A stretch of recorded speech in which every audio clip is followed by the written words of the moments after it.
नमस्कार, मी मिथुन सोपानराव आटोळे, बारामती 201 विधानसभेचा अपक्ष उमेदवार आणि माझं म्हणजे आपल्या सगळ्यांचं चिन्ह आहे ऊस शेतकरी. होय भावांनो, 2 नंबरच्या मशीनवरती 1 नंबरला आपलं चिन्ह आहे ऊस शेतकरी.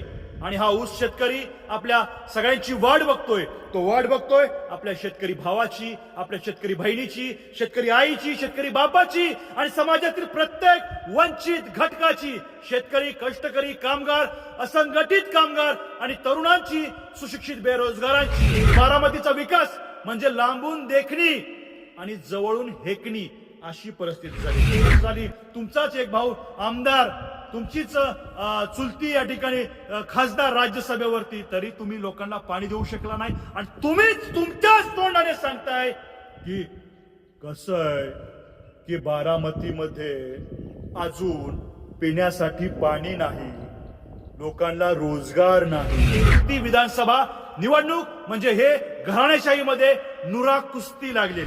तुम्हाला मला एवढंच सांगायचं की दुसऱ्याच्या बापासाठी आता मिशा काढू नका, यांच्यासाठी आपल्या उराला माती लावून घेऊ नका. आता तुमच्या दारामध्ये ही गाव पुढारी येतील, आजी माझीला कसं की 4 दिवस गेली नांदायला आणि आयुष्यभर झाली सांगायला, अशी लोक तुमच्याकडे येतील.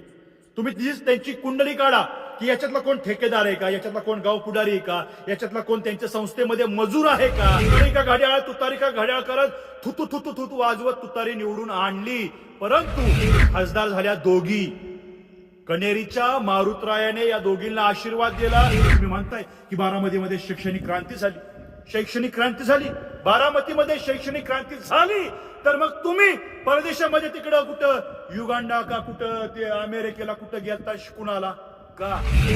या दोघांमधला एक जरी पडला तरी त्याला विधान परिषद ठरलेली आहे. आणि माझ्यासारख्या आपल्यासारख्या अपक्ष ऊस शेतकऱ्याकडनं जर का ती पडली तरी दोघांच्या घरचं पक्ष आहेत, दोघांना विधान परिषद मिळणार आहे. विद्यानगरी झाली, बारामतीमध्ये शिक्षणाची सोय झाली. अरे मग विद्यानगरीच्या कडेने अर्धा फुटावरती त्या ठिकाणी अकॅडमी कस काय झाल्या याचंही उत्तर द्या. ती महागडा दगड, इथं दगड तिथं दगड करून काय बारामतीचा अरे दगडा विकास होणार आहे का? या ठिकाणी तुम्ही बारामतीतले रस्ते सुशोभीकरण केले आणि मोठे रस्ते अरुंद करून ठेवले आणि त्याच्यावरती म्हणा तुम्ही काय ज्येष्ठांसाठी वॉकिंग करण्यासाठी आम्ही फुटपाथ तयार करतोय. अरे काय केलं त्या फुटपाथ वरती? तुम्ही अक्षरशः नगरपालिकेच्या अधिकृतपणे तुम्ही टपऱ्या उभा केल्या. हा विकास नाही, तुमचा विकास येडा झाला, येडा. कारण बाप घड्याळाकडे असला की पोरगा तुतारीकडे, आणि बाप तुतारीकडे असला की पोरगा घड्याळाकडे. ह्यांनी बरोबर नुरा कुस्ती लावून ठेवलेली. नमस्कार, मी मिथुन सोपानराव आटोळे, बारामती 201 विधानसभेचा अपक्ष उमेदवार आणि माझं म्हणजे आपल्या सगळ्यांचं चिन्ह आहे ऊस शेतकरी. होय भावांनो, 2 नंबरच्या मशीनवरती 1 नंबरला आपलं चिन्ह आहे ऊस शेतकरी.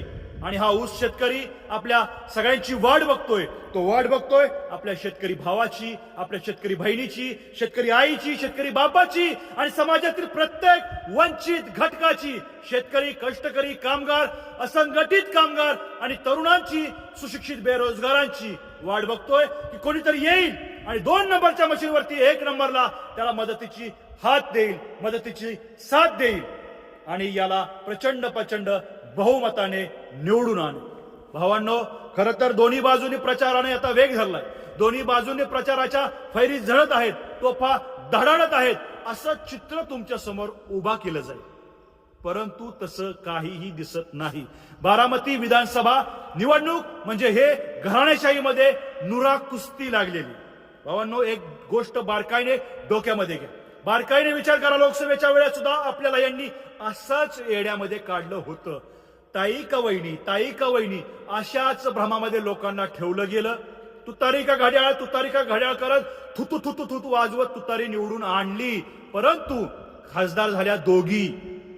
कनेरीच्या मारुतरायाने या दोघींना आशीर्वाद दिला. आणि त्यांच्या स्वार्थासाठी जर का तुम्हाला मत मागत असतील तर त्यांच्या मतावरती काट मारा आणि आपलं उपद्रव मूल्य यांना दाखवून द्या. आपण कोण आहोत? आपली पुष्पक विमानात बसून दिल्लीला पाठवलं, त्या दोघी खासदार झाल्या. त्या दिल्लीत आपण गल्लीत का भांडत बसलो? हा एक महत्वाचा प्रश्न आपल्या समोर पडतोय भावांनो. आज परत 3-4 महिन्यानंतर हीच परिस्थिती पुन्हा आपल्यावरती ओढवलेली आहे. पुन्हा यांची नुरा कुस्ती लागलेली आहे आणि आता ते पुन्हा आपल्याला सांगतायत ह्यो दादा का त्यो दादा, ह्यो दादा का त्यो दादा, तू तारीख घड्याळ, तू तारीख घड्याळ. परंतु आपल्या सर्व प्रश्नांपासून आपल्याला बाजूला ठेवण्यासाठी, आपल्या मूलभूत गरजांपासून आपल्याला आपलं लक्ष विचलित करण्यासाठी हा त्यांचा एक मास्टर माइंड गेम चाललेला. भावांनो, नीट लक्षात ठेवा, या दोघांमधला एक जरी पडला तरी त्याला विधान परिषद ठरलेली आहे. आणि माझ्यासारख्या, आपल्यासारख्या अपक्ष ऊस शेतकऱ्याकडनं जर का ती पडली तरी दोघांच्या घरचं पक्ष आहेत, दोघांना विधान परिषद मिळणार आहे, दोघं आमदार होणार आहेत. यांचा प्लॅनच आहे की एकाच घरातून 3 खासदार आणि 3 आमदार करायचेच आहेत कसल्याही परिस्थितीत. परंतु विषय उरला आता आपला की यांना राज्यसभा, यांना लोकसभा, यांना विधानसभा, आपल्याला ग्रामसभा, ती बी आपण गावातल्या लोकांची डोकी फोडत बसतोय आणि आपण आपल्या लोकांना मागं ओढत बसतोय. ही आपली आज परिस्थिती झालेली. पुन्हा अजूनही विचार करा, तिकडे कर्जत, जामखेडमध्ये ही एकत्र येऊन लढतायत, बारामतीमध्ये सुद्धा ही अगदी शांत पद्धतीने कुणालाही मध्ये न घेता लढतायत. याचं म्हणजे हा त्याचाच एक प्रत्यय आहे की ही नुरा कुस्ती. बारामतीमध्ये विकास झाला हा फक्त एक ग्लोबल नीतीसारखा त्यांनी एक दावा केलेला आहे आणि लोकांना त्यांनी विचलित केलेलं आहे. बारामतीमध्ये विकास झाला तर बारामतीच्या विकासाबद्दल जर का बोलायचं झालं तर बारामतीचा विकास म्हणजे लांबून देखणी आणि जवळून हेकणी अशी परिस्थिती झालेली. आता तुमच्या दारामध्ये ही गाव पुढारी येतील, आजी माझीला कसं की 4 दिवस गेली नांदायला आणि आयुष्यभर झाली सांगायला, अशी लोक तुमच्याकडे येतील. तुम्ही त्यांची कुंडली काढा की याच्यातला कोण ठेकेदार आहे का, याच्यातला कोण गाव पुढारी आहे का, याच्यातला कोण त्यांच्या संस्थेमध्ये मजूर आहे का, कुणाला कोणी ह्यांनी कारखान्यात कामाला लावलंय, कुणाला बँकेत लावलंय, कुणाला संस्थेत कामाला लावलंय. ही आशयांची टोळी येईल आणि तुम्हाला विचलित करेल. परंतु तुम्ही त्याच वेळेस लक्षामध्ये घ्या की यांनी तुमच्या मूलभूत समस्या तुमच्या गावातल्या लोकांच्या सोडवल्यात का? अन्न, वस्त्र, निवारा या तुमच्या मूलभूत गरजा पूर्ण झाल्यात का? रस्ते तुम्हाला व्यवस्थित आहेत का? आरोग्याच्या सोयी व्यवस्थित आहेत का? पिण्याचं पाणी तुम्हाला योग्य वेळेवरती योग्य त्या ठिकाणी मिळतंय का ते विकत मिळतंय बारामतीमध्ये? या गोष्टींची तुम्ही आता शहानिशा करण्याची गरज आहे. आणि ह्या सरकार जर का गोष्टी खऱ्या असतील, हे जर का त्यांच्या स्वार्थासाठी जर का तुम्हाला मत मागत असतील तर त्यांच्या मतावरती काट मारा आणि आपलं उपद्रव मूल्य यांना दाखवून द्या. आपण कोण आहोत, आपली किंमत काय हे या घराणेशाहीला दाखवून द्या. कारण भावांनो, गेली 60 वर्ष झाली आपण यांच्या भूलतापांना आणि यांच्या आश्वासनांनाच बळी पडलो. इथल्या लोकांनी त्यांना पाण्यासारखी मतं दिली, परंतु अजूनही यांनी बारामतीसारख्या 40 गावांमध्ये पाणी सुद्धा आणू शकले नाहीत. बारामतीचा लंडन करायच्या नादात यांनी बारामतीचा 40 गाव करून टाकलं. इथं अजूनही आमच्या लेकरा बाळांना, आमच्या गुराढोरांना, आमच्या शेतकऱ्याला पिण्यासाठी पाणी मिळत नाही. शेतीसाठी सोडा, पिण्यासाठी पाणी मिळत नाही. पिण्यासाठी लोकांना आज टँकरची वाट बघावी लागते. आणि यांचा नातू जर का आज मागच्या 5-6 महिन्यापूर्वी येऊन जर का 4 टँकर लावून जर का आमदार व्हायची स्वप्न बघत असतील तर लोकांनो याचा विचार केला पाहिजे. मतदार राजांनो, याच्यावरती विचार झालाच पाहिजे. अरे काय चाललंय? इतक्या वर्ष तुमचे आजोबा तुमच्या सत्तेमध्ये होते, केंद्रीय कृषी मंत्री तेच, संरक्षण मंत्री केंद्रामध्ये तेच, तुमचं मुख्यमंत्री 4-4 वेळा आजोबाच, तुमचाच काका उपमुख्यमंत्री 4-4 वेळा, जलसंपदा मंत्री, ऊर्जा मंत्री, अर्थमंत्री, तुमचीच आत्या या ठिकाणी खासदार, तुमचेच चुलते या ठिकाणी पालकमंत्री 20-20 वर्ष झाली, तुमचाच एक भाऊ आमदार, तुमचीच चुलती या ठिकाणी खासदार राज्यसभेवरती, तरी तुम्ही लोकांना पाणी देऊ शकला नाही. आणि तुम्हीच तुमच्याच तोंडाने सांगताय की कसं आहे की बारामतीमध्ये अजून पिण्यासाठी पाणी नाही, लोकांना रोजगार नाही, या ठिकाणी भ्रष्टाचार वाढला आहे, या ठिकाणी कायदा आणि सुव्यवस्थेचा प्रश्न आहे. अरे तुम्ही या गोष्टी बोलताय तर मग इतक्या वर्ष करत काय होता याचं उत्तर तुम्ही जनतेला द्या. या राजकारणाच्या रंगमंचावरचे चौकट राजा होता ना तुम्ही, मग इतक्या वर्ष तुम्ही काय केलं याचं उत्तर तुम्ही जनतेला द्यायचं. तर तुम्ही जनतेला सांगताय की अजून बारामतीमध्ये, शहरामध्ये, गावांमध्ये, 40 गावांमध्ये प्यायला पाणी नाही, इथं लोकांना रोजगार नाही. ह्या गोष्टी तुम्ही बोलू कसा शकता, कुठल्या तोंडाने बोलता, याचा तरी थोडा विचार करा. आज तुम्ही म्हणताय की बारामतीमध्ये शैक्षणिक क्रांती झाली. शैक्षणिक क्रांती झाली, बारामतीमध्ये शैक्षणिक क्रांती झाली, तर मग तुम्ही परदेशामध्ये तिकडं कुठं युगांडा का कुठं ते अमेरिकेला कुठं गेलता शिकून आला का? इथं शिक्षण होतं ना, मग तुमची पोरं या ठिकाणी का शिकली नाही याचंही उत्तर आमच्या पोरांना तुम्ही दिलं पाहिजे. हा, तुम्ही म्हणताय विद्यानगरी झाली, बारामतीमध्ये शिक्षणाची सोय झाली. अरे मग विद्यानगरीच्या कडेने अर्धा फुटावरती त्या ठिकाणी अकॅडमी कस काय झाल्या याचंही उत्तर द्या. रयत शिक्षण संस्थेचे अध्यक्ष तुम्ही, कधी कुठल्या गरीब मुलाला फुकट शिक्षण दिलंय, मोफत शिक्षण दिलंय, त्याच्या फीची कधी तुम्ही तजवीज केली याचं उत्तर द्या. शाळेमध्ये शाळकरी पोरांची फी भरली नाही म्हणून तुम्ही त्यांना वर्गामधून बाहेर बसवला, तक्रारी आज आमच्यापर्यंत आहेत. ही लोकांची कुजबूज आहे, फक्त ती त्यांना प्रकट करता येत नाही. म्हणून या सगळ्या लोकांचा प्रतिनिधी म्हणून या ठिकाणी बोलतो एवढंच समजा. बघा, राजकारण माझा पिंड नाही, राजकारण मला जमणारही नाही, परंतु जर का आमच्या जीवावरती जर का कोण चुकीचं राजकारण करत असेल तर त्यांना आम्ही राजकारण करू सुद्धा देणार नाही. ही गोष्ट लक्षात ठेवा. आणि सगळ्यात महत्वाची गोष्ट मला तुम्हाला सांगायची की बारामती मधल्या मोठ्या मोठ्या नेत्यांकडे, पुढाऱ्यांकडे बघून मतदान करू नका. हे यांची पक्षनिष्ठा म्हणजे अगदी थोटांड होऊन बसलेलं आहे. तर त्यांची काही चूक नाही बरं का, कारण बाप घड्याळाकडे असला की पोरगा तुतारीकडे, आणि बाप तुतारीकडे असला की पोरगा घड्याळाकडे. ह्यांनी बरोबर नुरा कुस्ती लावून ठेवलेली, बरोबर नुरा कुस्ती बघत बसतायत आणि आपल्याला येडं करतात. या त्यांची चूक का नाही असं मी म्हणतोय, कारण ज्या वेळेस आपलाच नेता, तुमचाच नेता, विरोधी पक्ष नेता असताना जर का सत्ताधारी पक्षामध्ये जर का सत्ताधारी श्रेष्ठींना जर का रातोरात विमानाने जाऊन दिल्लीला जाऊन जर का भेटून माघारी येत असेल आणि पक्ष फोडत असेल, जनतेचा विश्वासघात करत असेल, आणि आता जर का विरोधी पक्ष नेता जर का सत्तेमध्ये जाऊन बसत असेल तर त्यांनी तरी पक्षनिष्ठा का म्हणून ठेवायची, हा सुद्धा सगळ्यात मोठा प्रश्न पडतो. पण तुम्हाला मला एवढंच सांगायचं की दुसऱ्याच्या बापासाठी आता मिशा काढू नका, यांच्यासाठी आपल्या उराला माती लावून घेऊ नका, यांच्यासाठी भांडू नका, यांच्यासाठी लढू नका. आपला फक्त विचार करा, आपला इथला भूमिपुत्र जगला पाहिजे, इथला तरुण जगला पाहिजे, इथला वंचित प्रत्येक घटक जगला पाहिजे, आणि याच्यासाठी लढा. आणि हा लढा आपला त्याच्यासाठीच आहे. म्हणून ऊस शेतकऱ्याच्या चिन्हासमोरील बटन दाबा, 2 नंबरच्या मशीनवरती 1 नंबरला मतदान करा आणि ऊस शेतकऱ्याला साथ द्या. तो तुमच्या मदतीची वाट बघतोय भाऊ. आणि अजून तुम्ही विकासाच्या नावाखाली जर का नुसतं सुशोभीकरण करत असाल, नुसताच भिगवण रस्ता वाढवत असाल, तर काय हे सुशोभीकरण हा विकास असतो का? हा, कुठनं मंगळावरनं दगड आणल्यात, ती किती महागडे दगड आहेत, किती महागडा दगड, इथं दगड तिथं दगड, दगड दगड दगड करून काय बारामतीचा अरे दगडा विकास होणार आहे का? बारामतीची सगळी दगडी चाळ करून टाकली आणि तुम्ही म्हणताय बारामतीचा विकास झाला. अरे जर का ही दगड लावण्यापेक्षा गावगाड्यातल्या लोकांना, जिथं गोरगरिबांना राहायला घर नाही, छप्पर नाही, तिथं जर का तुम्ही त्यांना विटा जर का दिल्या असत्या, त्यांच्या घराला जर का विटा मातींनी जर का लिपलं असतं तर त्यांनी तुमचं 3-3, 5-5 नाही 7-7 पिढ्या तुमचं नाव काढलं असतं. याला विकास मानायचा? याला कसा विकास मानायचा? दगड विकास नसतो. या ठिकाणी तुम्ही बारामतीतले रस्ते सुशोभीकरण केले आणि मोठे रस्ते अरुंद करून ठेवले, आणि त्याच्यावरती म्हणा तुम्ही काय, ज्येष्ठांसाठी वॉकिंग करण्यासाठी आम्ही फुटपाथ तयार करतोय. अरे काय केलं त्या फुटपाथ वरती? तुम्ही अक्षरशः नगरपालिकेच्या अधिकृतपणे तुम्ही टपऱ्या उभा केल्या आणि ती जागा तुम्ही व्यापली. या ठिकाणी फुटपाथ वरती सुद्धा धंदा मांडला. लोकांनी चालायचं कुठून, यायचं कुठून, जायचं कुठून, हा प्रश्न आहे. ह्याला तुम्ही विकास म्हणतात चाल, तर हा विकास नाही. तुमचा विकास येडा झालाय, येडा.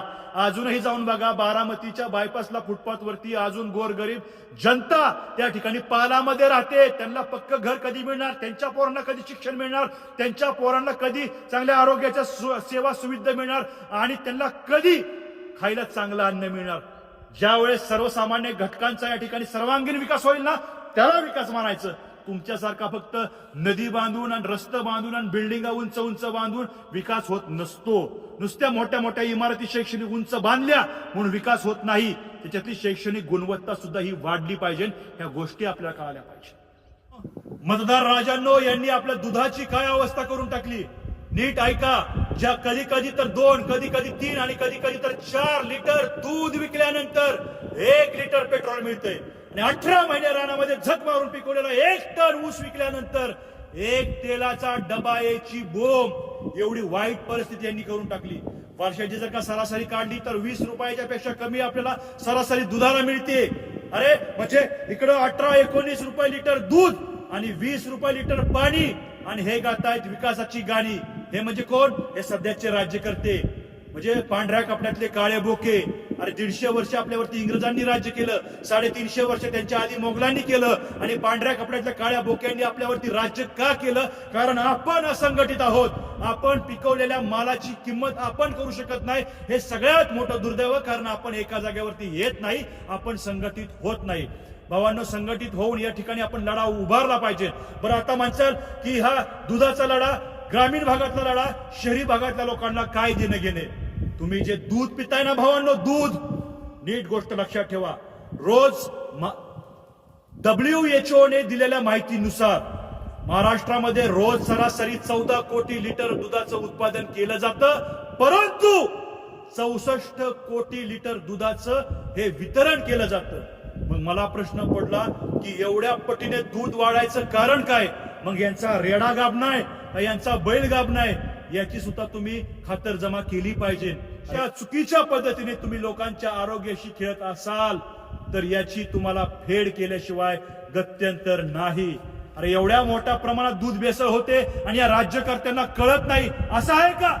सगळ्या गोष्टी यांनी डोळ्या आड मुद्दा म्हणून केलेल्या आहेत, कारण याच्यातून त्यांना पैसा मिळतो. सत्तेतून पैसा आणि पैशातून सत्ता परत मिळवायच्या नादात यांनी लोकांचं आरोग्य धोक्यात घेतले.